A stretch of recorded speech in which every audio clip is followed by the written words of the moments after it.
Welcome back, everybody. Welcome back to the Sunday Wire. Thank you again for joining us for this broadcast live on alternatecurrentradio.com and 21stcenturywire.com. I'm your guest host. My call sign is Hesher over here at Alternate Current Radio, and I'm joined by my guest co-host, Mr. Daniel Spalding. Daniel, welcome back to the show. Thanks for having me. Of course. Thanks for joining us. And on the live line here in the ACR studio, we've got Patrick Henningsen, host of the Sunday Wire, joining us. Patrick, welcome to the show.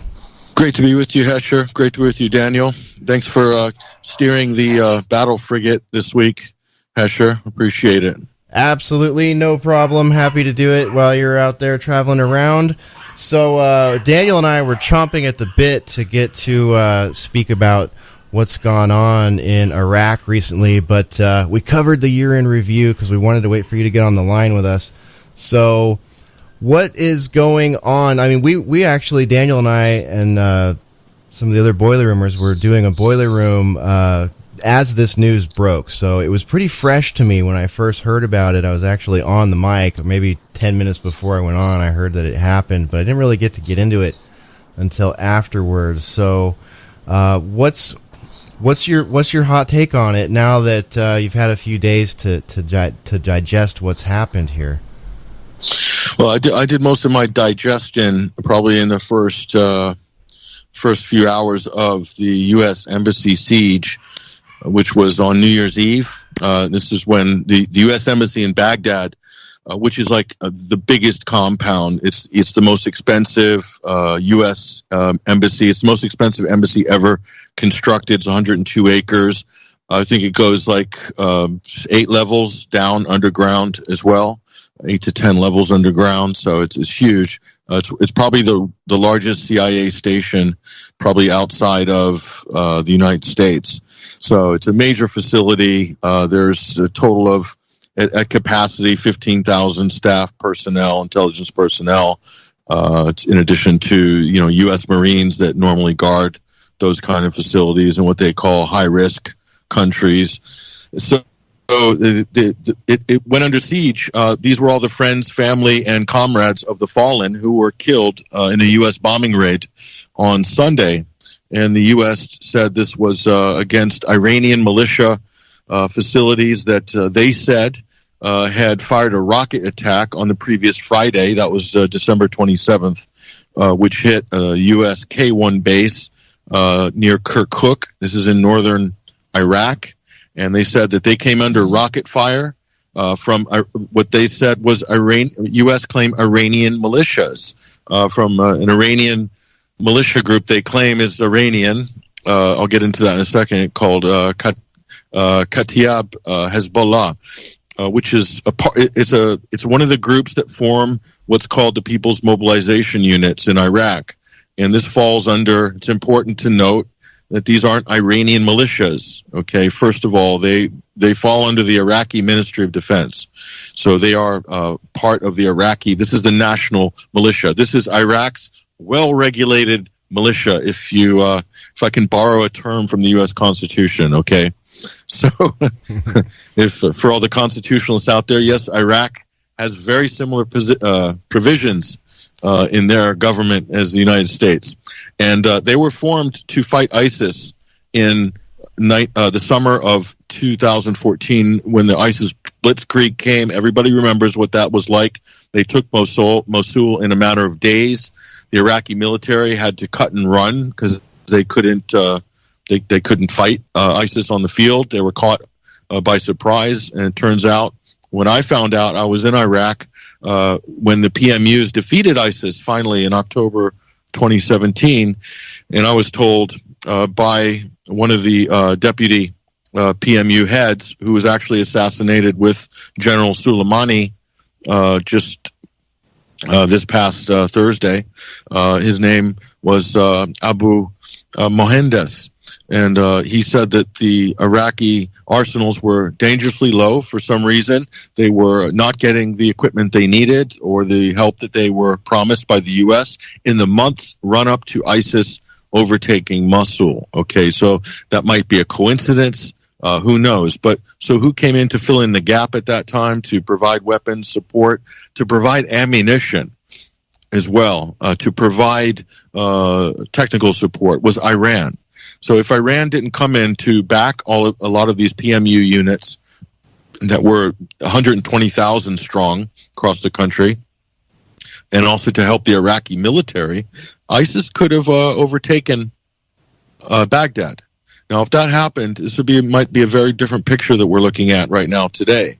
So they have to thank Iran for that. They have to thank these PMU units.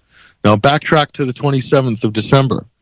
The Mark Esper, the U.S. Defense Secretary, called the Iraqi Prime Minister, and he said that we have intelligence to the effect that one of your PMU, what he calls Iranian militias, fired and killed a U.S. defense contractor in a rocket attack. But obviously the media in the States doesn't say, or Trump doesn't say, or anybody, Lindsey Graham doesn't say that there were more Iraqi military and police officers killed also in that rocket barrage. Okay, the Iraqi Prime Minister asked the U.S., asked Esper for evidence, or asked for time to investigate what happened. Esper says, that's okay, we already have our intelligence. We're going to strike back and hit your PMU base in a matter of hours. So there was no negotiations. It was like, no, I'm calling you to tell you we're going to hit. They hit 5 Iraqi targets, also including 5 targets along the Iraqi and Syrian border. Those are designed to fight ISIS and to secure the border between Syria and Iraq. So in fact, the U.S. hit all of those. They killed and wounded 79 Iraqi military, police, and PMUs. So, of course, the PMUs showed up at the U.S. Embassy with their family and friends and sieged the outer perimeter of the U.S. compound on New Year's Eve. Okay, and so there's no surprise that was going to happen, of course. But this was portrayed as Iranian protesters at the Iraqi embassy. I mean, every single aspect of the story has been a lie from the beginning. There's no evidence that this Kataib Hezbollah even attacked the U.S. K-1 base. There's no evidence. More than likely, people think this was a rogue ISIS act that very much benefited what the U.S.'s strategic objectives were in this daisy chain of events. So make of that what you will. We can also get back to that discussion. But it's important to understand then the U.S. reacts to the embassy siege by a targeted assassination on an access road going into Baghdad International Airport, a road I know very well because I've taken the same roads in and out of Baghdad myself. When I was there in the fall of 2017, and we also broadcasted on ACR at that time as well, if you remember. Mm-hmm. And so Mohandes and General Qasem Soleimani were assassinated by the United States. So these are the two top national heroes, definitely in Iran. Mohandes was regarded by many people in Iraq also as a hero in the fight against ISIS. Okay. But they've been branded as terrorists by the United States. They've killed them extrajudiciously. They say they have evidence. Trump claims that it was to stop a war, or they had intelligence that Soleimani was plotting a series of attacks against American interests in the Middle East. There's no evidence provided for this, just accusations and innuendos. And if you think about where this intelligence is coming from, is it U.S. intelligence or is this Israeli intelligence? This is the big question. And it seems to me to indicate that from the beginning, from December 27th, the first intel that started this whole chain of events, it seems to indicate that this came from Israel. Okay, so make of that, again, what you will. Will we even see any evidence presented when you escalate something internationally, a war to this effect? You're expecting that a press conference is going to be made by the Joint Chiefs. Every other country does the same thing. And they say, this is the evidence we have. This is at least satellite imagery, or this is from this country's intelligence officers have confirmed that such and such is, here's the proof, here are the plans of the future attack. But all you get is these accusations and innuendos by Mike Pompeo by Donald Trump, by Mark Esper, or whoever. And so they're saying they're planning attacks, and we did this to save American lives. It's absolutely insane. And I just have to point people to a phone call Lindsey Graham made to the Tucker Carlson show yesterday, and listen to that. And it is the most insane, horrifying phone call of a true pathological liar and a psychopath that we always knew that Lindsey Graham was. But he's really proved his mettle in that department this week. And so he basically saying that, the U.S. needs to plan to attack Iran's oil refineries to send a message to them. They're already under sanctions, the worst sanctions and embargo package in history, and they want to now take out their oil refineries in order to keep Iran from hitting back at America, or to send a message to the Iranians and so forth. This is absolutely insane what's going on. There's never been any evidence proven to show the provenance of how all this started. It's the neocons, Graham, Trump, everybody's just going from escalation to escalation. And it's completely insane. Go ahead. Sorry. Well, I was going to add here, Patrick, because the Iraqi parliament voted today to expel the U.S. Military forces and the so-called coalition military forces.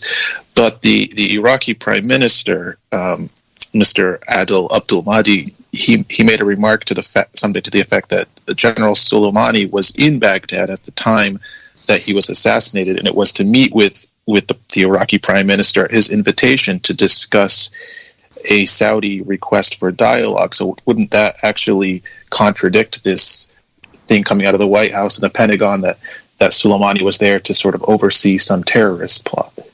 Absolutely. In fact, what you're saying here, Daniel, makes perfect sense, because the U.S. acted then. If that's the case, Daniel, then the U.S. acted to prevent some open dialogue that would have been a catalyst towards achieving stability and peace in the region. They've interfered. They've intervened. And I'll bet you they did have intelligence. Israel, I'm sure, knew that was happening, fed the United States a different story, and hence you get the reaction that you just saw from the United States. So that's one working theory that I think we should entertain. But I think deception is involved. I would go so far as to say on December 27th, that was a false flag attack.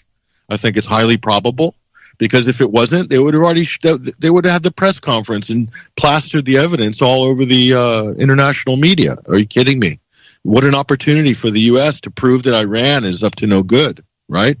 But they didn't. So this lends credence to what you just said, Daniel. And what's the deal with?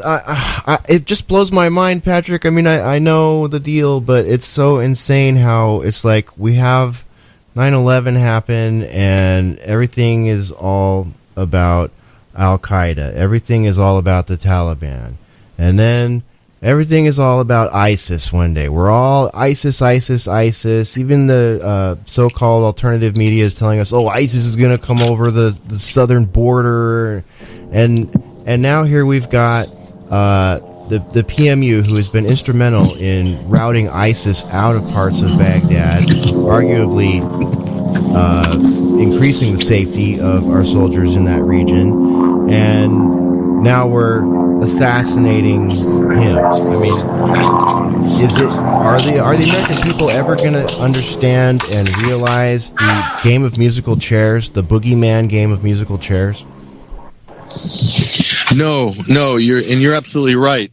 And I just have to point to one media report I just saw that absolutely speaks to what you just said, Hesher. And that's that headline: the potential for Iranian cyber attacks against the 2020 U.S. presidential election. Oh gosh! So, in other words, we need to defend our democracy against Iranian meddling in the 2020 elections against Donald Trump. And I would add also Mike Pence is citing 9/11 and some conspiracy theory linking Iran to 9/11 as justification for the assassination of Soleimani.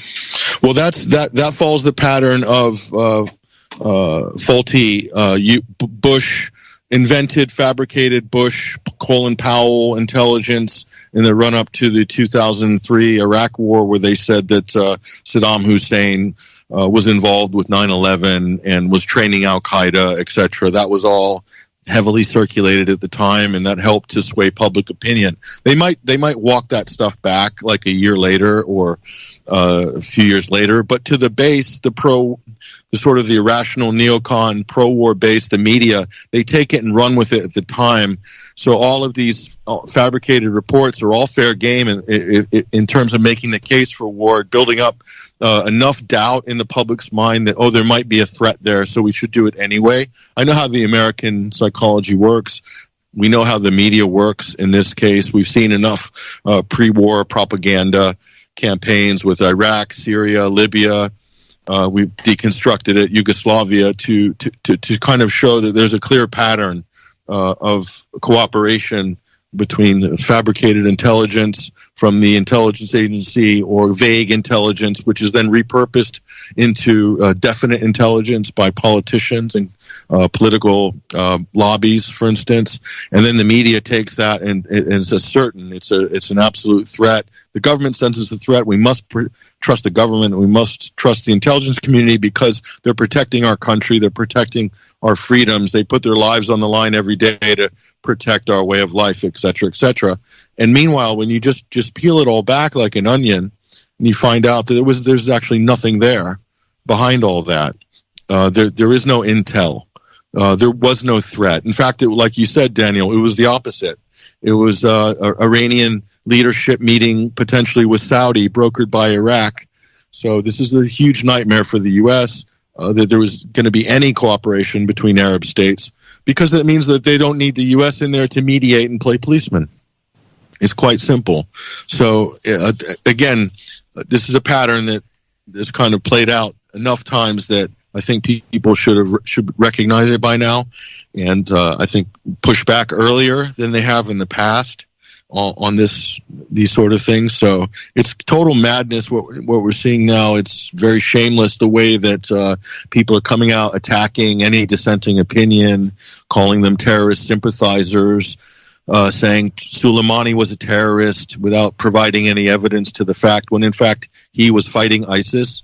And I'm going to add something else too. The PMUs, the Hashd al-Shabi, as it's called in Arabic, Qasem Soleimani, Abu Mohandes, all of these people, they fought ISIS on the ground, toe-to-toe. They lost tens of thousands of soldiers, of civilians, of Iraqi military police, of Iraqi soldiers. The U.S. did not face ISIS on the ground.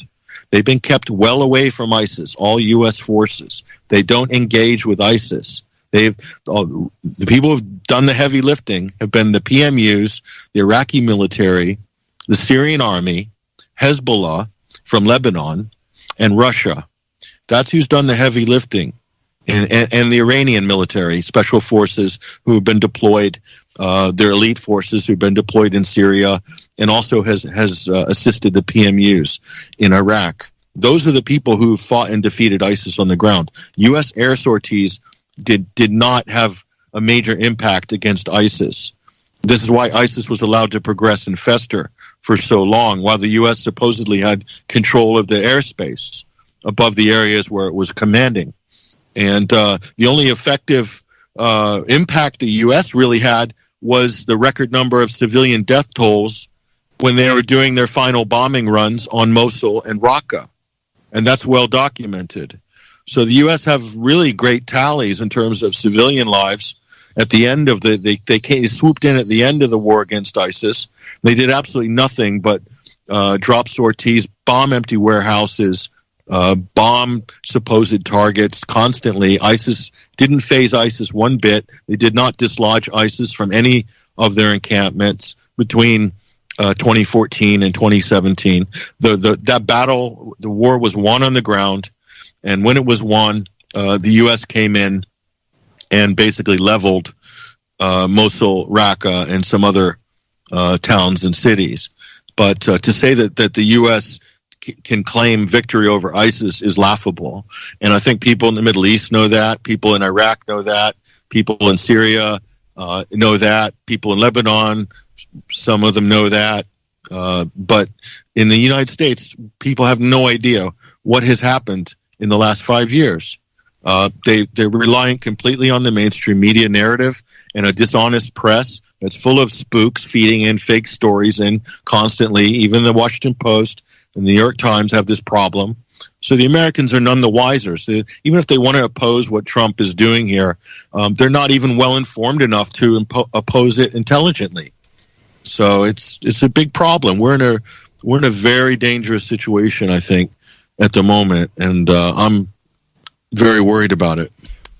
What do you see happening from here, Patrick? I mean, when I first heard about it, I thought back to the Damascus missile strike from a couple years ago, and I thought, well, hopefully, they'll back off after this and it won't turn into something larger. But this already seems like it is something larger. I mean, I saw some footage of the mourners in Iran. The crowd was massive. This is not a small deal. This is not some terrorist that's of little consequence that was killed. This is a massive deal. I mean, would our crowd be as large for one of our top generals if he was assassinated? I mean, I tend to wonder, do enough people in the United States even know who Mattis is compared to in Iran, where, I'm seeing this insane crowd? It's the equivalent of General MacArthur or George S. Patton in terms of military hero, a national martyr. This is the level that General Soleimani's at. He fought in the Iran-Iraq war. This is a war that the United States backed Saddam Hussein, gave him chemical weapons, used against the Iranians, and the Iranians won that war. And Soleimani was a hero of that war. And he was also a hero and fought successfully in a number of other conflicts, and most recently in the defeat of ISIS in Iraq and in Syria. So they're bringing his body. He's going to be on a national tour to other cities and towns. So they've galvanized resistance against the United States by doing this. Firstly. Secondly, Hassan Nasrallah, the head of Hezbollah in Lebanon, another very influential actor in the region, he's issued a statement this week, and it's as I expected, very rational, very measured. He says we're not interested in U.S. civilians in the region. They're not involved in this per se. He said that a fair price for the assassination, the extrajudicial killings of these two military leaders from Iraq and Iran, which the United States has done, a fair response, a measured reciprocal response will be to ask for the exit of U.S. forces from the entire Middle East. In other words, military assets. He said. So he's not telling people to carry out acts of terror, kidnapping, random violence. No, it's very measured. It's very rational. It's dare I say, predictable. It's predictable. So we have this rational, predictable, measured response from Nasrallah, from Hezbollah, and you have this irrational, cowboy, off the chain, insane rhetoric coming from the likes of Trump, who just said last night he's drawn up 52 targets in Iran, including cultural and historic sites, to represent the 52 American hostages held in the 1979 Iranian hostage crisis. Like, what planet are these people on? This is insane.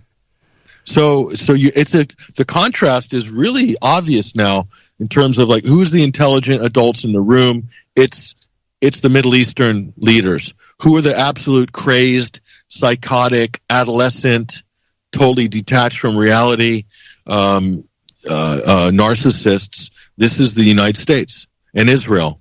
It's now obvious, and everyone's beginning to see this globally. Germany and France are pushing back, so they don't have coalition in Europe.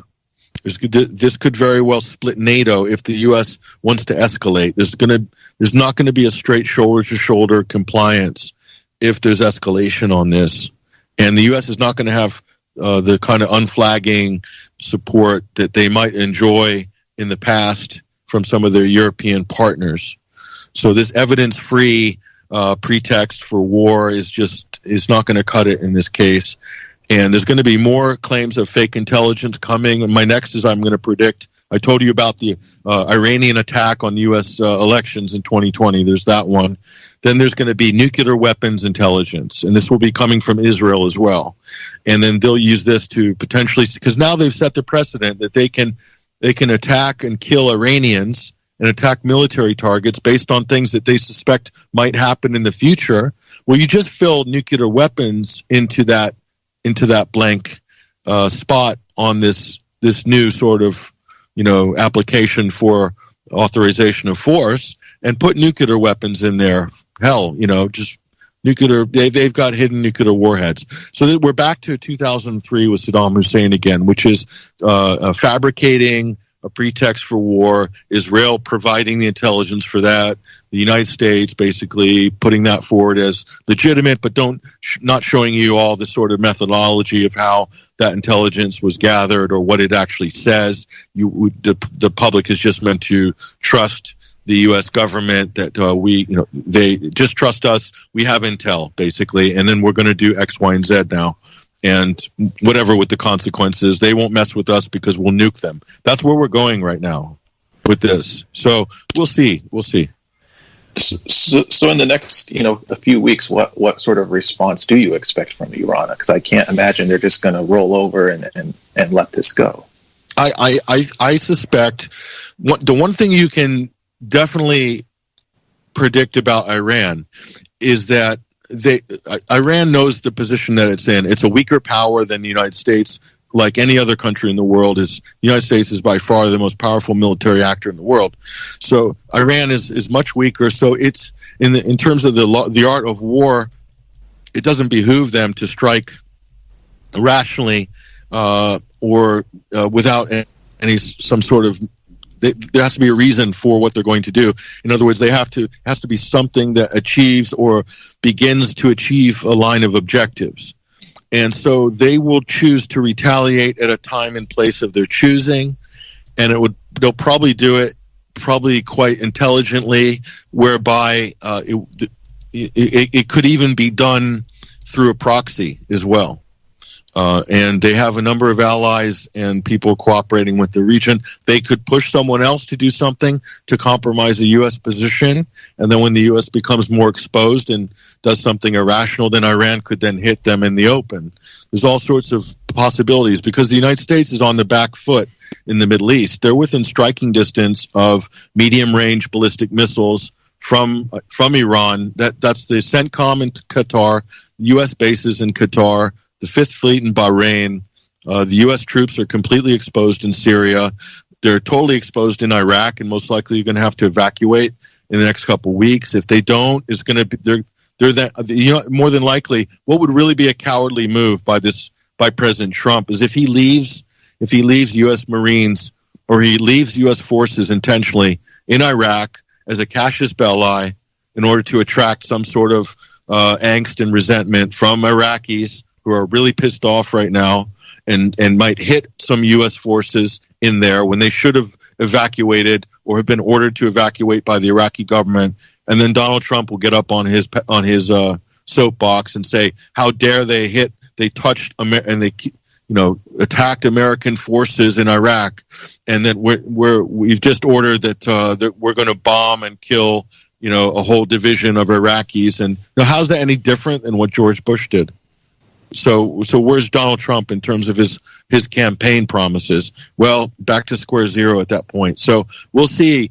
I don't have any trust at the moment in Donald Trump's leadership. So he has an opportunity to pull it back. So we'll see if he does it or not. But I feel like Trump has already now backed himself into the corner with this rhetoric that I think it's a matter not if, but when Iran responds, when they retaliate, Trump will have to then take it up to the next notch. That he's already put himself in that corner. Yeah, he has. He has, in his own words, Daniel, in the words of Lindsey Graham, he's upped the stakes. Lindsey Graham's, again, I encourage people to go and listen to the Tucker Carlson interview where Lindsey Graham telephoned in yesterday.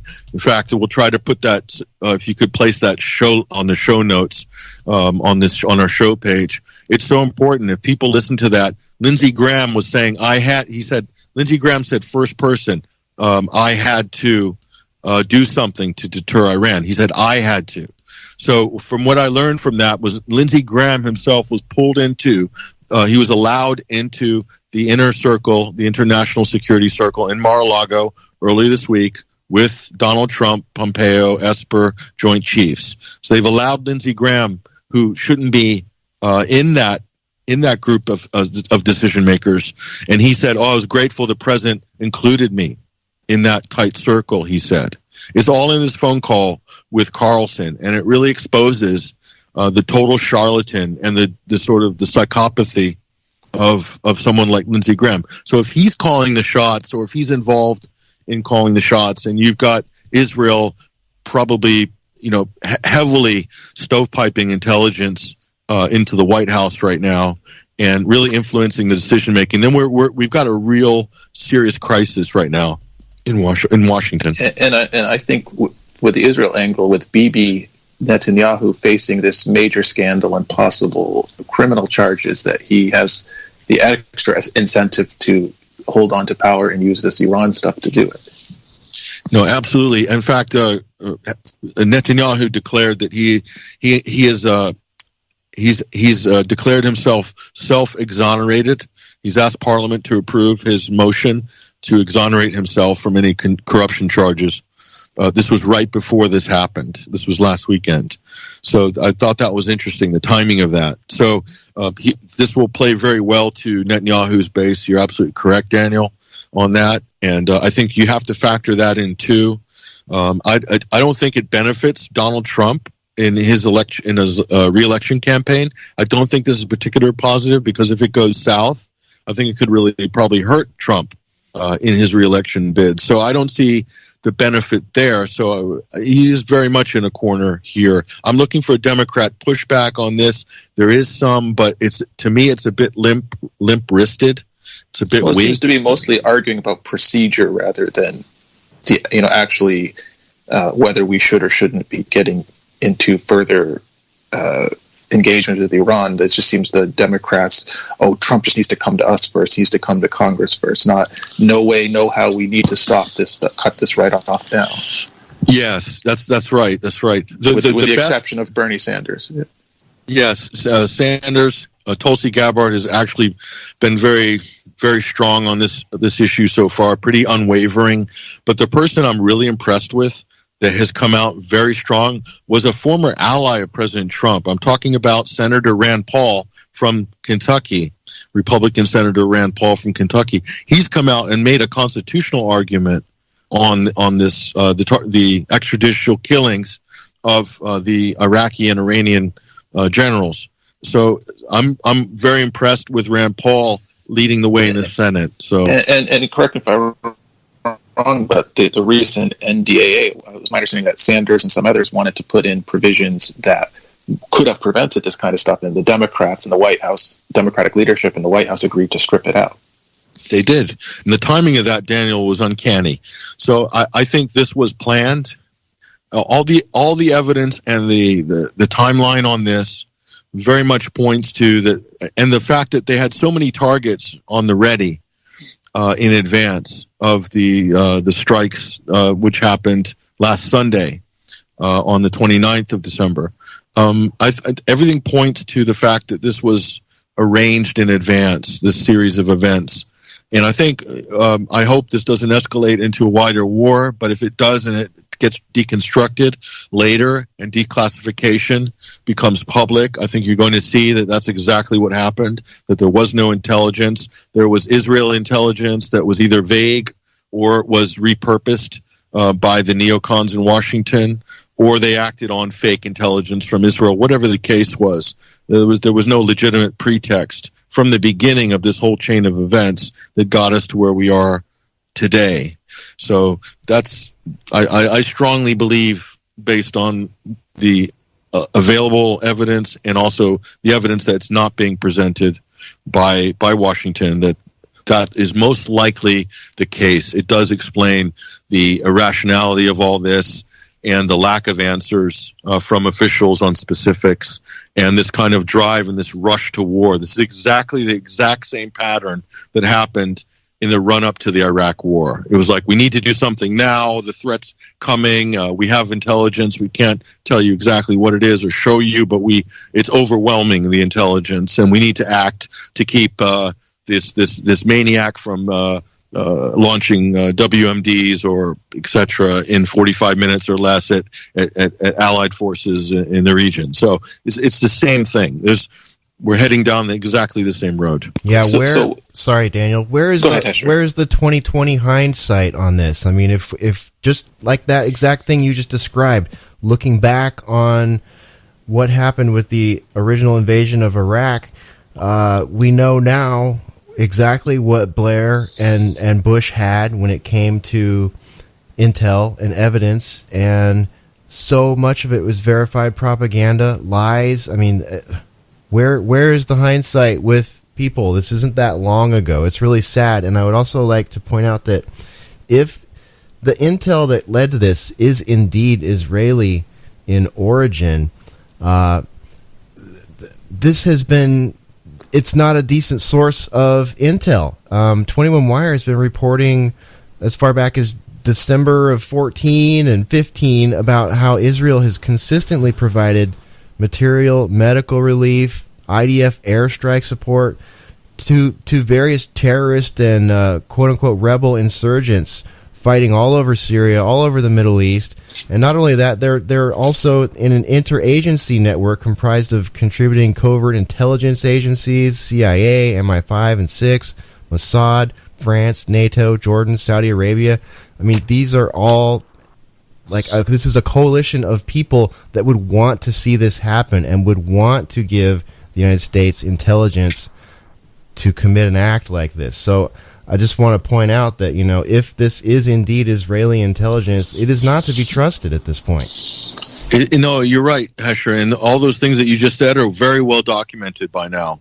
Israel's involvement with al-Qaeda affiliates in Syria, in the Golan area, but also elsewhere. This is all very well documented, but not more than Israel's involvement is also the U.S., the British involvement with the so-called rebels, which are, effectively al-Qaeda extremist, Salafist militants in Syria for years now. Okay, so it just flies in the face of these righteous protestations coming from the neoconservative wings of the media establishment, from the Max Boots of the world, from pretty much everybody on Fox, and people in the Senate as well. All these people insisting that Iran is the number one state sponsor of terror in the world. I have pressed so many of these bots that have appeared on social media in the last few days that are swarming any threads that are critical of the U.S. on these events that have transpired. I've challenged all of them to show me some evidence of where Iran is the number one state sponsor of terror. And every time they do, then they come back and they say, they drop you links to Iranian human rights abuses. So nobody wants to provide any evidence to the specifics of what is Iran's sponsor of terror, when in fact we have plenty of evidence that the U.S., its allies, Saudi Arabia, Qatar, they are by orders of magnitude, Israel, openly providing aid, comfort, material support, weapons to all of these terrorist groups. So the whole thing is completely inverted right now. Well, even on that, I would encourage our listeners, go to Google, type in CIA Jundallah, and you'll see who's really supporting the terrorists. That's correct. That was under George W. Bush. They allocated over $400 million to support that extremist terrorist group in Iran in order to agitate against the government in Tehran. That's well documented, taxpayer funded. A group which did murder civilians, not merely military and police officials, which deliberately targeted mosques and other civilian sites within Iran. Ditto for the MEK, the Mujahideen al-Kaq, as well. Yes. And that's another Iranian opposition terrorist group to the United States that all the U.S. senators and congressmen have spoken at their events openly.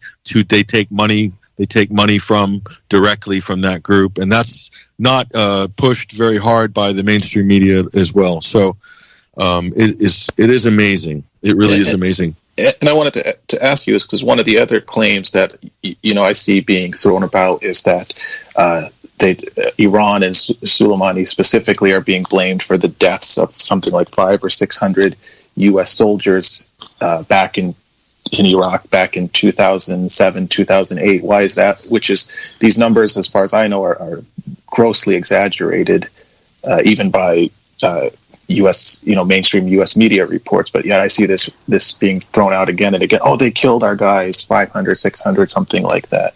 I'm glad you mentioned that, Daniel, because that's another bogus talking point that's being circulated throughout the mainstream media and on social media, on all the crib sheets of all the Brigade 77 trolls and all the other information warfare units that are swarming social media threads to do influence operations right now.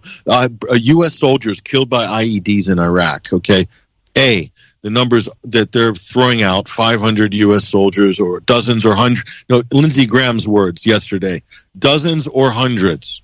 I don't know how unspecific and vague you can get. Okay, first of all, if Soleimani was responsible for that, why did they wait 15 years to kill him then, the United States, if they have such powers of extrajudicial powers? Why did they wait 15 years to knock off Soleimani if he's responsible for killing all of those U.S. soldiers? The answer is that when the United States invaded and occupied Iraq in 2003, they were an occupying force. There were insurgents. Even according to international law, the people who live in a country that's being occupied and invaded by a foreign power have a right to insurgent operations in order to liberate their own country, okay? Those were invaders and occupiers in the eyes of the Iraqis who were defending their homeland. And it's a shame if that happens to U.S. soldiers, but they didn't have a right to be there. Not only that, they invaded and occupied on a lie. It was a totally illegal war. Might be legal in the United States according to whatever justifications and NDAA provisions have been put forward, various fiat provisions, but it was a legal war internationally. It was a lie. They're responsible for the 500,000 deaths, dead Iraqis, and more as well. If you count the blowback, that's the slow death by 1,000 cuts of the Iraqi civilians and society since 2003. Okay, so you want to talk about human rights abuses? I don't think you can discuss whatever the cherry-picked incidents of Iranian human rights abuses are compared to the human rights abuses meted out by the United States of America against the country of Iraq. There's no comparison whatsoever. So the IED thing, all of that, it's bogus. Well, and not only that, is by far the greatest number of Americans' deaths in Iraq were from these Sunni insurgents who were receiving funding from countries like Saudi Arabia, Qatar, yes, Emirates, and there's no accountability on that regard. That's true. The United States trained Shiite insurgents as counterinsurgency to the Sunni insurgency, and you can look at the work that was under David Petraeus as well. It was somewhat involved with that. Plus, I think his name was David Steele. A officer named Steele who did those covert ops, and he was also in charge of death squad training in Central America and El Salvador as well. That's also well documented. So that it was just a mess. Iraq was a mess, and to try to relitigate that 15 years later and pin the blame on Qasem Soleimani is beyond laughable. But that passes for mainstream discourse right now in the U.S., which shows you what trouble we're in, really.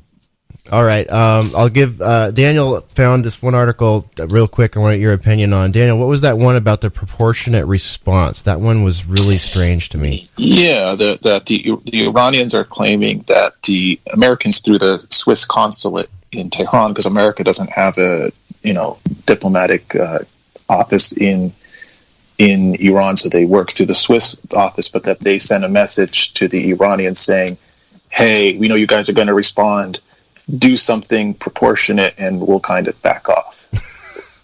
What does that even mean, Patrick? I have no idea. That sounds to me like a ham-fisted operation in Washington that really is not completely confident about what it has actually done. So that's pretty shocking. If that's true, do fire me the link to that, as I'd love to follow up on that. But if that's true, that doesn't inspire a lot of confidence at all. Yeah, that's really not inspiring much confidence. And here's one more before you go. I don't have the source on this one as far as the info, but it's coming from someone we're familiar with. Breaking: Iran will no longer abide by any limits of its 2015 nuclear deal. If that's true, that's another big deal right now, because they didn't even say that after Trump basically scrapped it. Yes, that is. But know that the reasons Trump scrapped it was on insistence from Benjamin Netanyahu himself and Israeli intelligence about Iran violating or harboring a secret nuclear weapons program. That's how and why the U.S. withdrew from the JCPOA. Again, exactly what we talked about earlier in the segment: Israeli intelligence influencing Washington policy, and no matter if it's true or not, it has an influence on potentially disastrous consequences for peace in the region, and so it follows a similar pattern. Yeah. But say, before you go, Petra, I want final question, if I can, is looking into the future. Are you optimistic that this can be kind of toned down, that, that they'll let Iran have their retaliation and then kind of go back to the status quo? Or has that horse left the barn? Is it too late to kind of reel this back in? And it's just going to be escalation. That's impossible to call. It's really hard to call. The reason that's impossible to call is because we don't know how Iran is going to is actually going to retaliate. If they choose a military target against the U.S., and if they do so directly and deliberately and proportionally to minimize, loss of life or whatever, even that is going to you will see the drums of war just become overpowering in the United States, and they'll pull Boris Johnson alongside of them. They'll be forced to abide by whatever the U.S. is going to do next. So that's the big risk there. The silver lining in this cloud is, again, what I don't want to make any jokes or light of this situation at all, but the magic of Trump, that thing that we talked about in previous shows, that factor comes into effect in that there could be a move to try to pin a lot of this on Trump as a kind of a get-out clause from those in Washington that realize that this was a bad idea and that they've really overstepped the mark, and that Donald Trump would be the ideal punching bag to sort of pin this on. Okay, so that would de-escalate things. So to blame it all on Trump. So that would be a silver lining in this cloud, ironically, from a MAGA perspective. So try to work that out. Building off that, is Trump even erratic enough that he'll wake up tomorrow with a totally different opinion on the issue? Daniel, you just hit the nail on the head. That is entirely possible. That is entirely possible. We'll see. All of those balls are potentially could be a winner in this. It's a complete, it's a complete crapshoot right now. All right. Well, we'll be standing by. This is a big one here, Patrick. I'm glad you were able to take some time and join us for Sunday Wire today while you're out there traveling. Appreciate the effort and everything that you do. I'll give it over to you for any final words on the segment, and then we'll take a break. No, just say thank you very much. Thanks, Hesher. Thanks, Daniel, for standing in, and look forward to your segment with Basil Valentine after the break. And I just want to say thank you to all of our listeners and subscribers at 21wire.tv and people who've donated in the last couple of weeks. We really appreciate it over the holidays, and we'll talk more to you next week about that as well, and give some shout outs to some names of some of our great friends and contributors next week. All right, sounds good, Patrick. Thanks for joining us, and we'll see you next week for a traditional Sunday Wire with you at the helm. Okay, all the best, guys. All right, we'll see you. Okay, everybody, stand by. We'll be right back after this quick break. This is Hesher and Daniel Spalding for Sunday Wire. We'll be right back.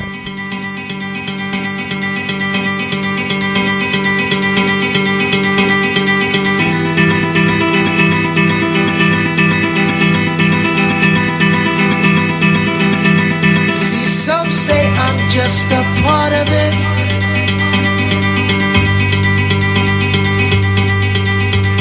Some say I'm just a part of it.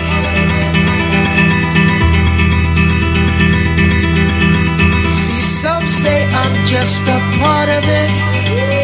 And I agree with you. You may say we're just a mosaic of their life. Just playing on our mind. Just playing on our mind. Just playing on our mind.